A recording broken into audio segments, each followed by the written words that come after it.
Thank you.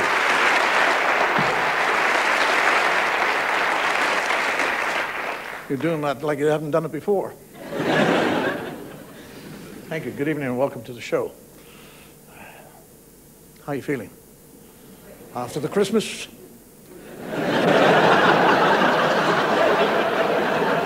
Tired, jaded, fat, flabby, full, flatulent? Psychiatrists tell us that 3 of the most stressful times in our life is death of a spouse, moving house, losing a job. Christmas fits in there. Bloody thing starts earlier every year. October, they start talking about Christmas. Beginning of November, the shops are putting up decorations. People are talking about it. Done your shopping? No. You only got 30 days left. 30 days, you could buy the bloody world in 30 days. You don't say that about anything else, do you? Somebody's birthday, they don't say, I gotta go shopping, it's your birthday next month. Sunday lunch, you don't say it on a Monday, do you? Christ, I've only got 6 days to buy the meat. Whole nation goes into a countdown. They're all one around 28 days, 26 days, 22 days, 18 days. We've only got 18 days. 2 days, 2 days. We go into a kind of panic buying. Siege mentality sets in. People are running, I gotta buy it, I've gotta buy it, I gotta buy it. It's got tinsel, it's got a holly on it, I gotta buy it, I gotta buy it. It's a piece of shit, I know, but I gotta have it.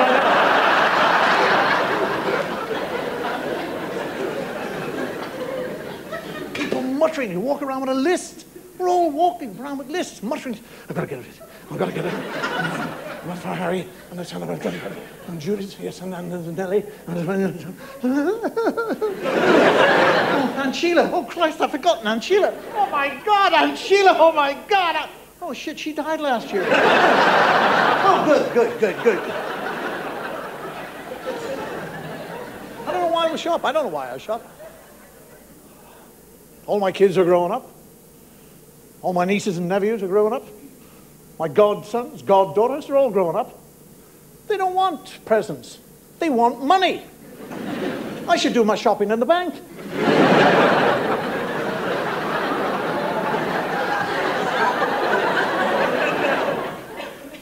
I found myself wandering in Oxford Street over the Christmas. Me and 1.5 million people. You've been up there at Christmas? Jammed, packed. A mass of bodies, all pressed together, all going nowhere. You just get taken along. You have no say in this matter. You get in and you cross the road. You go into bloody shops. You don't want to come out. Come out. You go over the... You're just like a turd on the tide.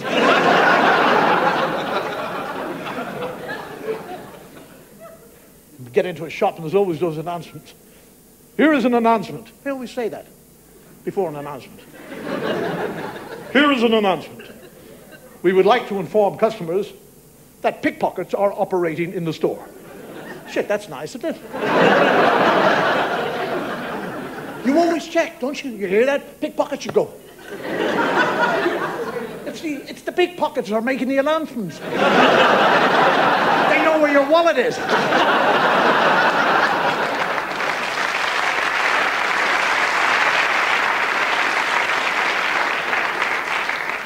Let me tell you something else about crowds. There is a sexual, psychological deviant at work in crowds. People who derive sexual pleasure by rubbing themselves up against you through their clothes. They get an orgasm. It's called frotting. Isn't that great? You're out Christmas shopping. What are you? What are you doing, you bastard? What are you having an orgasm, you filthy swine? No, I'm picking your pocket. Oh, that's all right.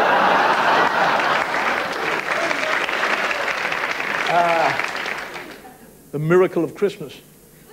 Shit, let me tell you the miracle of Christmas. The miracle of Christmas is when your Christmas lights work.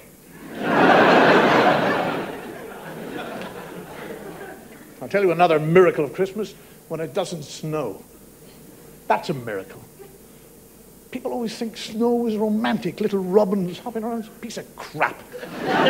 It's cold, it's wet, and it's freezing. It's frozen water. If somebody threw frozen water on top of you, you'd kick the shit out of them.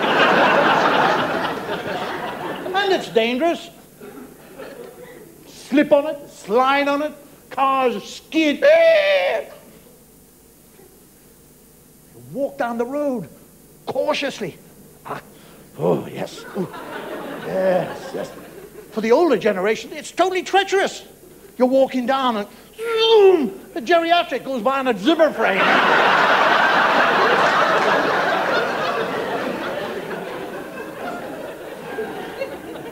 Cards. There's another. Just, Christmas is such. It lays the guilt on you all the time. Cards. Every year, I say, I'm not sending any cards this year. And all my friends say, I'm not sending any cards this year. And we all agree, I'm not going to send any cards this year. And then I'm sitting there, bloom, bloom, through the letterbox. Cards. And I think, you bastards. Bloom, bloom, bloom. And then I think, no, I'm not going to. I said I'm not going to send any cards. I'm going to stick by it. I'm not going to send any cards. Bloom, bloom, bloom, bloom. And then I think, oh, well, I'll only send cards to my friends.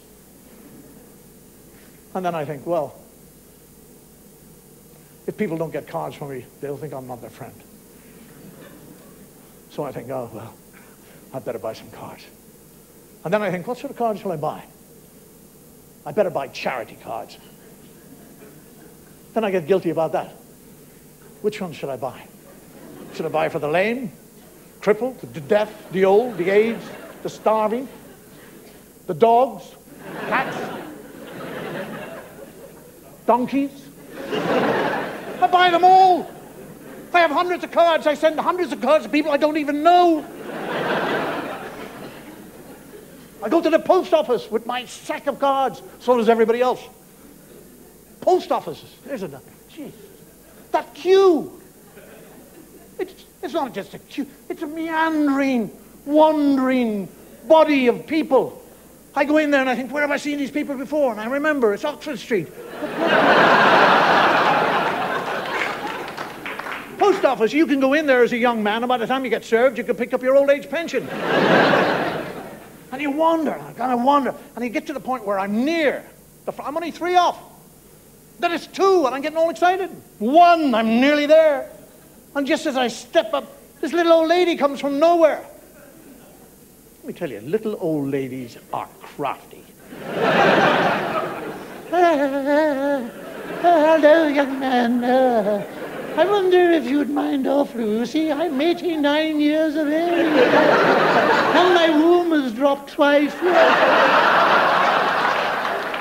And it's Christmas. I wonder if you'd be good enough just to let me piss off.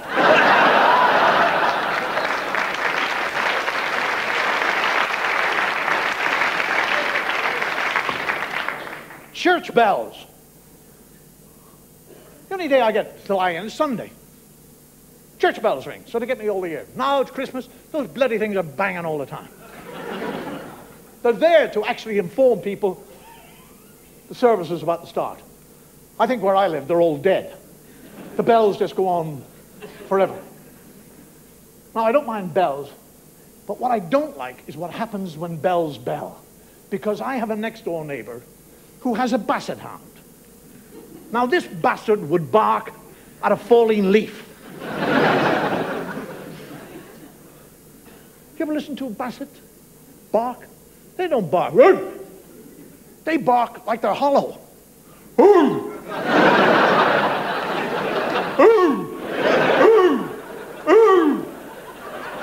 bong, bong, bong. And this bastard now has developed a howl as well.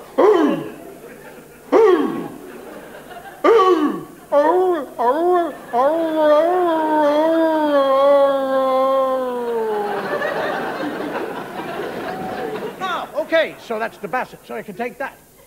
But he starts another little dog. There's a little dog across the road. Little terrier. And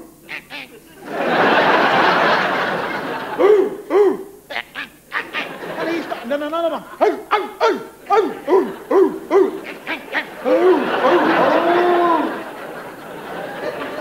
You're living in North London, you hear a dog barking. It's my lot that started it. That bark is spreading its way up the country. Sitting in Manchester, dog is barking. It's because this bastard Basset started barking when the bloody bells started banging. I don't mind dogs. I'm not a dog lover. If I had a dog, I'd call him Basket. Really drive him into total confusion. Basket, Basket!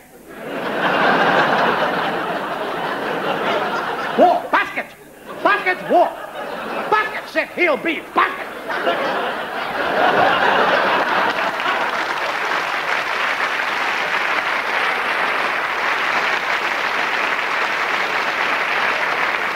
People say, animal lovers, they always say things, he understands every word I say. Crap. He's sitting looking at you thinking, I wonder what he's saying. What they do understand is the tone of the voice. That's what they understand. If you speak nicely to a dog, it's got throttle to do with what you say. You say, hello, Rex. I'm going to get some scissors and cut your ghoulies off. You go. Ever see any of those Lassie movies? The Lassie movies? Not only does the dog understand what the person is saying, but the person understands what the dog is saying. Hello, Lassie. He wants us to go with him. Where? The bridge? Which bridge? The bridge by the river. The old mine shaft. The shack by the old mine shaft. What's happening? My husband? With my secretary? What are they doing?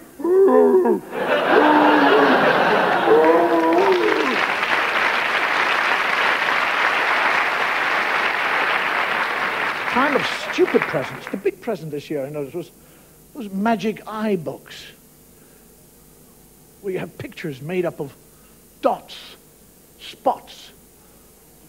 Half the country is kind of sitting on Boxing Day, pissed out of their minds. Can you see it? You see it? Look, Granny, look, just, Granny, put it up to your nose and take it away. And you have people. Have a look at it through the glass. They go outside and hold it up against the window. If I was going into that business, I'd have pornographic ones. Can you see this, Granny? Look at this, Granny. Oh, it's big, isn't it? Can you see that? Stupid present somebody gave me years ago. A pen that could write underwater. What in the name of Christ would you want a pen to... What would you write on? If you did write on something, what would you write? Help, I'm drowning you. A friend was showing me his watch that he's got for Christmas. Now, watches used to be for the purpose of telling you the time. That was it. This watch speaks. And he's telling me it speaks. I said, how do you mean it speaks? He said, I just do that, like that, and I activate this little lever there, and the watch goes 3:34. 3:34 in 10 seconds. 3:34 in 20 seconds. I said, well, why would you want that?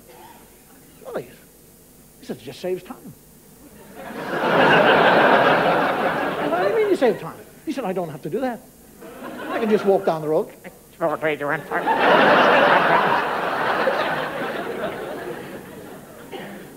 a memory bank, you can feed in information into it.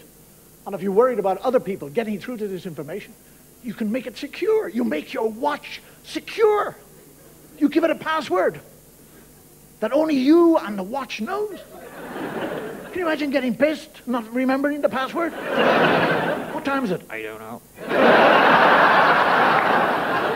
What time is it? What's the password?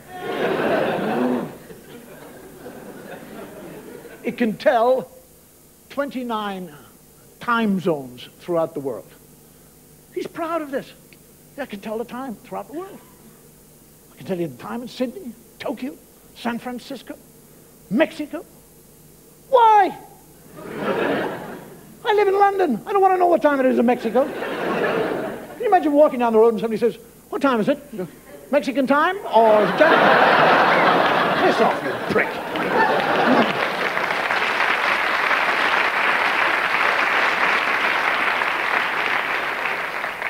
It's got a compass on it. Why would any normal person want a compass on your watch?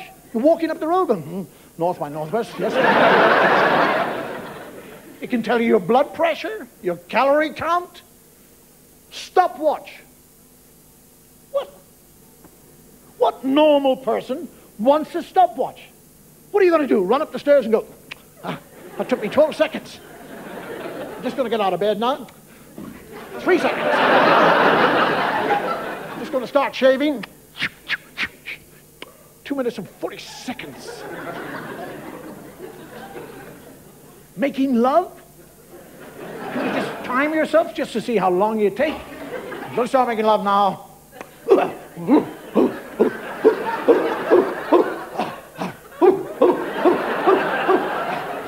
Blood pressure's going up. Calorie count's going down. Oh, God.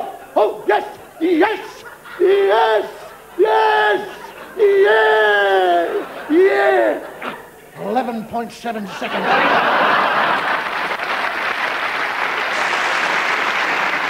I'm a grandparent. And I didn't think I'd ever say that. Been kind of wandering around looking for, I've got a grandson and granddaughter, looking for toys. The big toy for kids of his age is this Power Rangers. Isn't it extraordinary how those things take over? The entire population of 9-year-olds or 7-year-olds or 6-year-olds is going around all the time kickboxing. You see any kid do it? And the word shao, shi, shou, shash, shu, ya, sha. What's your name? Ya, shu, yes. You go to school? Now, ya, sha, sha. What are they feeding these kids on? High octane fuel? Girls' toys, much easier, they're much more traditional. They're more kind of domestic in content.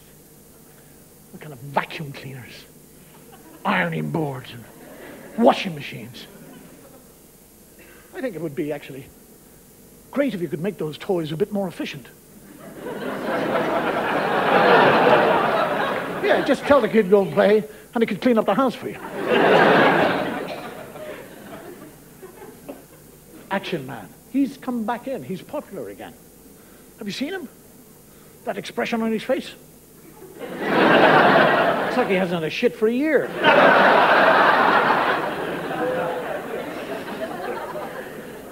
He does everything. Action Man. He is courageous. He's a skydiver. He's a knife thrower. Martial arts expert. Marksman. There is nothing he cannot do. He can't fucking dress himself.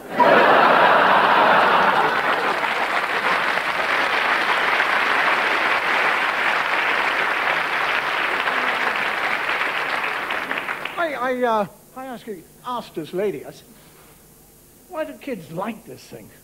I mean, he's such a moron looking. And she said, well, actually, it's his equipment. He doesn't have any. I checked. He's just got a bulge there. That's sexism for you, isn't it? Real sexism. Girls' dolls, they gurgle, they cry, they have a heartbeat, a pulse, they walk, they talk, they defecate, they urinate. A male doll doesn't even have a dick. Adults always say, my childhood was different. Christmas in my day was totally different. They always say that. And as far as I was concerned, yes, it was. Because Christmas didn't last. Christmas basically was about 2.5 days. It was Christmas Eve, Christmas Day, Boxing Day, and then everybody went back to whatever they were doing. And it's that kind of feeling of Christmas. Presents weren't presents as such. We always got practical presents. People give you practical presents, like ties. You get a tie. Or hankies. Always got hankies with D on it. Little boxes of handkerchiefs. Tie pins. You get tie pins. Or a pencil box. Or a compass set. Or a bicycle puncture set. I got that for Christmas. A bicycle puncture set. Wonderful. A fountain pen. Great. You give a kid a fountain pen today, he'd say, stick it up your arse. I want a mobile phone, you arsehole.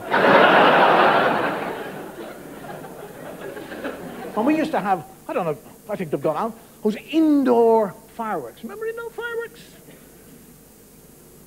No? Explain it to him, will you? Little things. The serpent, and you'd light it. The serpent.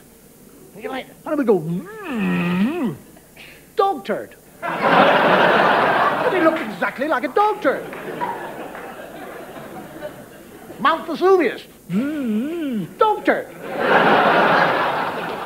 The Great Egyptian Pyramids. Great Egyptian dog turd. Hot air Zeppelin. Flying dog turd. And I had a legion of aunts, or aunties, you say, who used to come to us on Christmas Day. I had a real, and these were real aunties. These were what aunties were about. I had an Aunt Sissy, and an Aunt Ivy, and an Aunt Nora, and an Aunt Eileen, and an Aunt Alice, and an Aunt Nellie. Good auntie names, aren't they? I mean, what are the kids today? Kylie? You couldn't. Aunt Kylie. Tracy. Aunt Tracy. Cindy. Oh, auntie. Well, I'm a good Flo's and Ivies and Nellies. And they smelled like aunties. Like all aunties should smell. They smelled of lavender, rose water, mothballs, sherry. Jesus, the rose on the piss, the whole lot.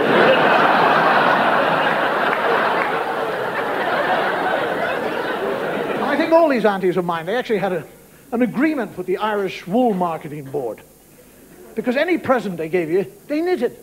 They were just an industry on their own. They just knitted all the time. And they never knitted anything that fitted. They always knitted something that you'd grow into. Trouble is, by the time you grew into it, you'd worn it out. All sorts. Scarves, gloves, socks, mittens, jumpers. You put your jumpers on, and the bloody arms would be down there. My mother would walk around with a plate full of biscuits. It was like tea time at the Elephant House. One of these, believe me, one of these aunts knitted me a pair of swimming trunks. Which was fine until you went into the water. Come out of the water, it looks like you got a lead weight hanging out of your cloak.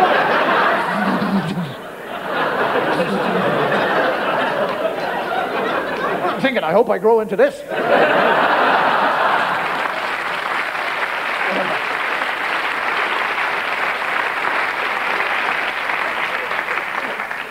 6 or 7 years of age, I used to go up to into my little room, and I'd put on my balaclava helmet, and I'd put on my mittens, On my long socks, I'd pull up and put elastic bands around them. And then I'd put my big jumper on. And then I'd pull my swimming trunks over the top. I was Captain Wool! Captain Wool strikes again! What are you doing up there, David? Nothing.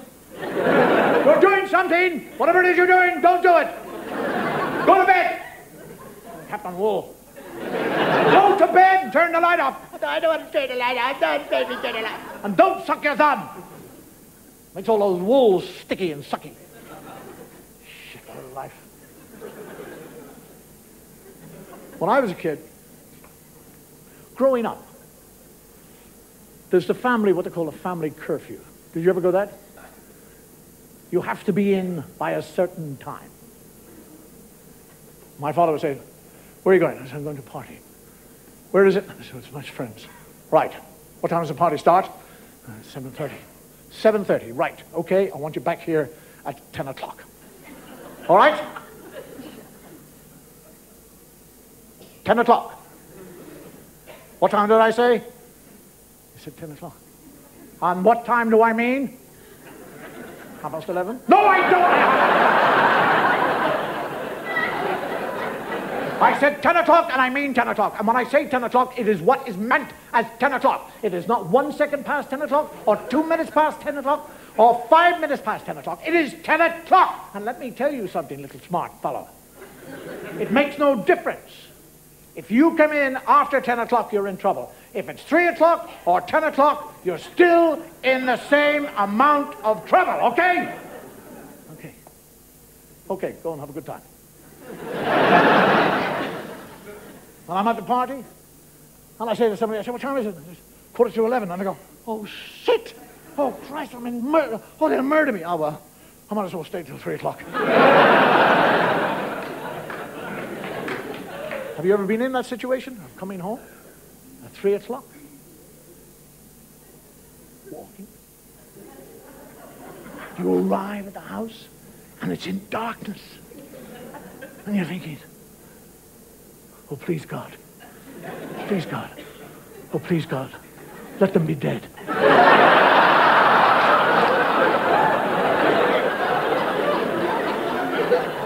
Isn't it extraordinary how inanimate objects will start to betray you?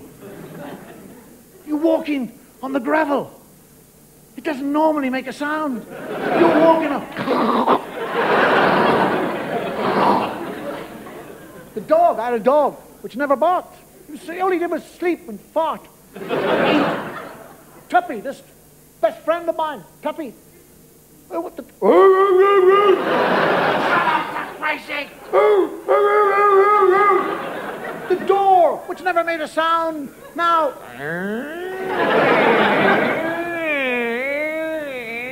How do you come in? Have you noticed when you're like that? You breathe through your mouth. Have you noticed that?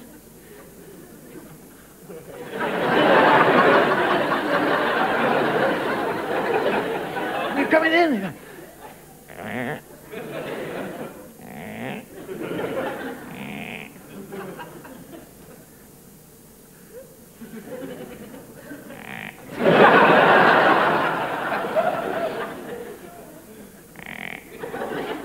Every floorboard is a bloody Judas. You're walking down the corridor, and suddenly the lights go on. And there they are, the two of them, sitting, waiting for you. Himmler and Goebbels. What time do you call this? What?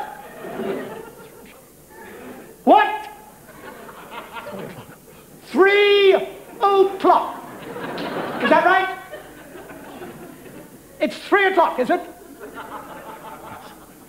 What time do you call that?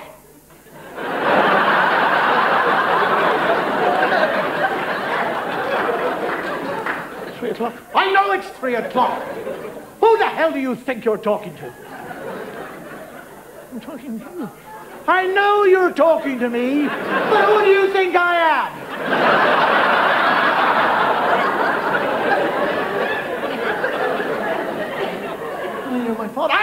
your father. You're a real little smart-ass, aren't you? When do you think we were born, huh?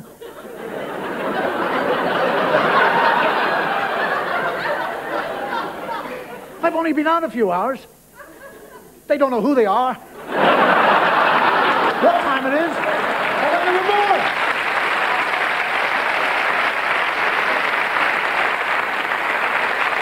That is all. That wonderful contradiction. Look at your mother. Look at your mother. Your mother was worried sick. Absolutely worried sick. Terrified. You're out there in the dark. Don't you have any idea that things can happen to you out there? You can be attacked, murdered, beaten up, you little bastard.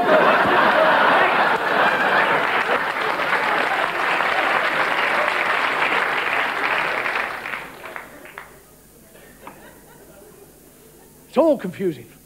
Some of the most confusing moments in my life was when I started living. About 4 years of age or something like that. Christmas, my mother took me to the local chapel to have a look at the stable that they'd built in the chapel. The manger. The nativity. I'm looking at it. And you're filled with questions. Who's the fellow with the wings? What? Who's the big fellow with the wings? That's Gabriel. Has he really got wings? Yes, of course he's got wings. Who's that baby? That's baby Jesus. That's baby Jesus. Baby Jesus have a mummy. Of course he had a mummy. That's his mummy over there. That's Mary. Mary is Jesus' mummy. Did he have a daddy? Of course he had a daddy. God is his daddy. Is that God there? No, that's Joseph. Shut up.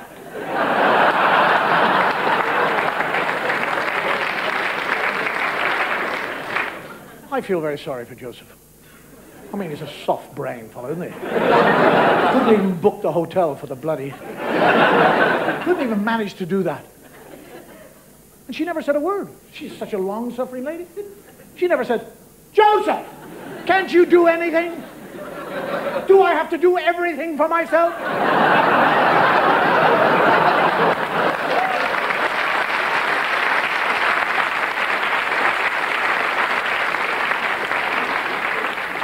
Imagine Joseph going to the hotel keeper.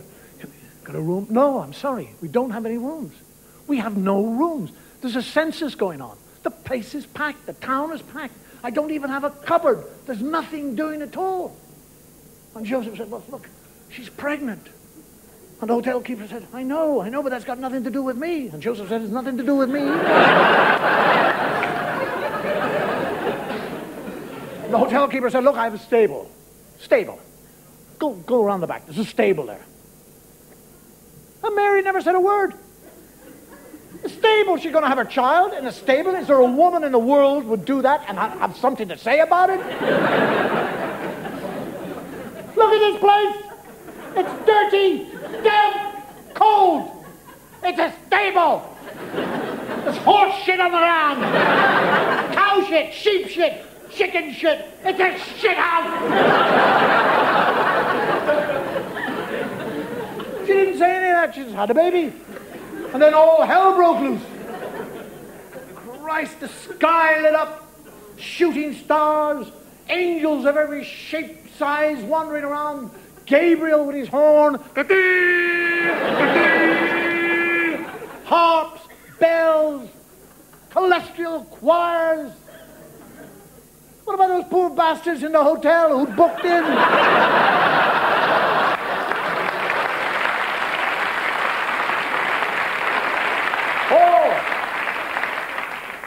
All of them sitting in there. Bloody noise! Shut up down there!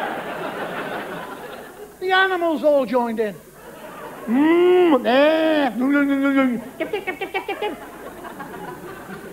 Imagine the hotel owner coming on and said, listen, I said you could have the stable.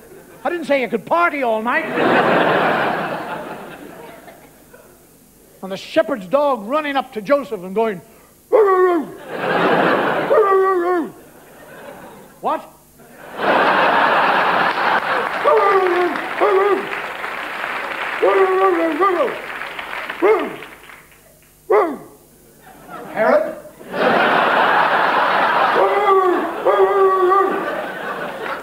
Egypt.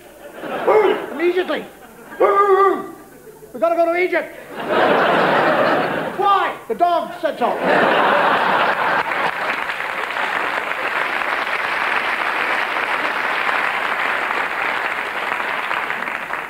God, Jesus. Ladies and gentlemen, I'm going away now. Listen, thanks very much for being a lovely audience. You've been a great pleasure to work to. Take care. Have a continued good holiday. Take it easy now. Just rest and relax. Because New Year's on the way. Good night. May your God go with you.